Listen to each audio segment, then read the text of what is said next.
I didn't change my life overnight. I changed the way I think. One quiet habit helped me go from confusion to clarity. That habit is journaling, and it takes just 5 minutes. For a long time, my thoughts were always racing.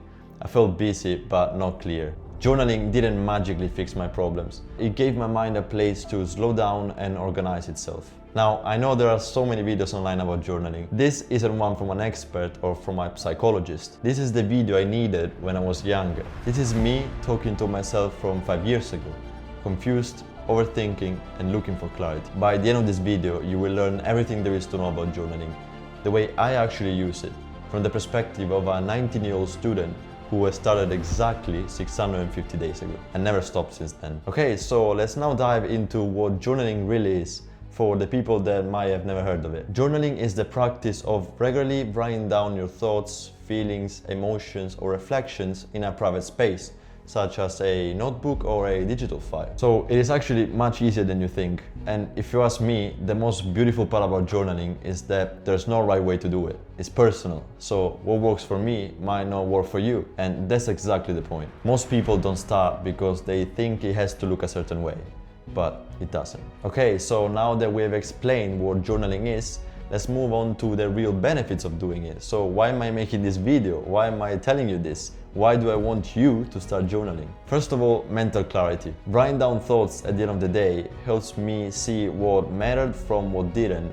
and what I can learn from it. On top of this, over time, journaling pushed me to ask better questions about myself. So who am I? What are my core values? What makes me happy? What makes me different from the others? So all I did was just take in a notebook and answer some simple questions. And in order to do this, I took inspiration from a book called If I Breathe I Can from Mike Marriage. He became a world freediving champion in 2004, but he is currently focusing on studies on how being able to control your breath positively impacts your life. So if you want to know more about the benefits of identifying who you are, there's a chapter in this book that explains it very well, alongside many other information that I found really useful. So I really recommend this. Second, gratitude. Journaling taught me something I didn't expect. Gratitude is not something you either have or you don't. It's a skill, and like any other skill, it needs to be trained. This one is probably one of the biggest changes journaling brought into my life. I realized that being grateful is one of the fastest ways to feel happier. At first, I was only grateful for big and obvious things. Those things not everyone has. Like for me, it was being able to study abroad in a different country. I was very grateful for it because I knew that not many people had the chance to do what I was doing. But over time, journaling trained me to notice smaller things.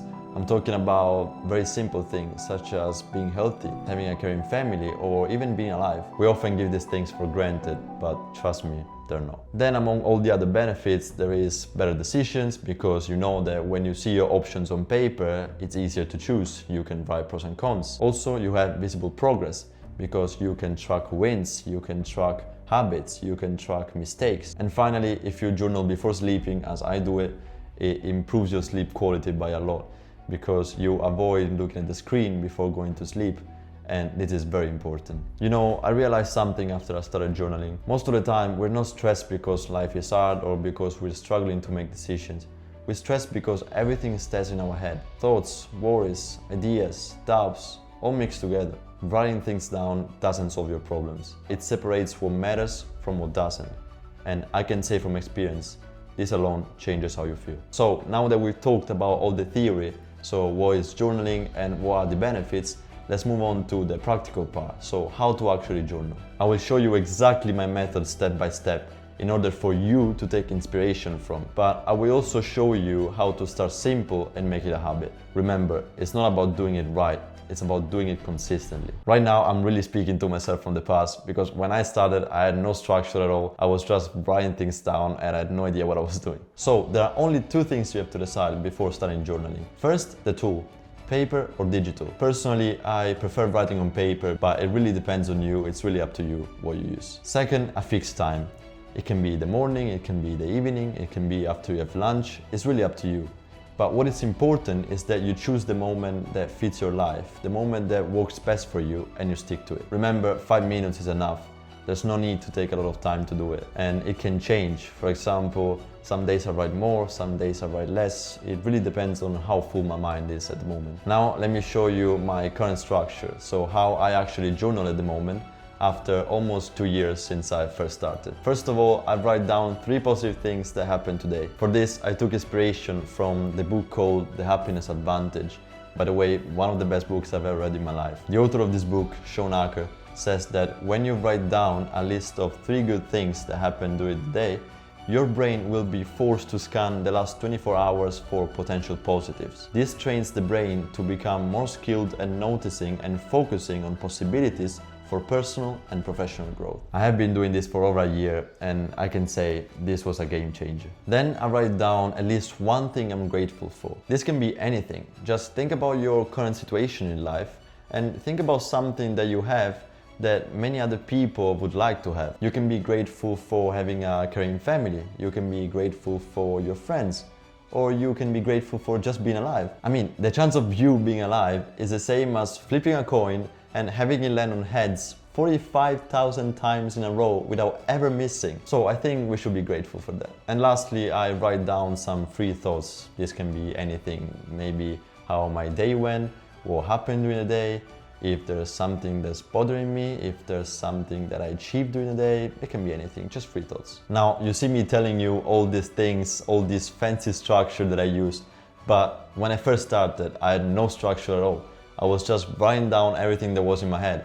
But trust me, there was enough to make it a habit and master it later on. Now, before we get to the end of this video, I wanna go through some common mistakes and common beliefs about journaling. Not a long time ago, I launched a survey to understand better what stops people from starting journaling.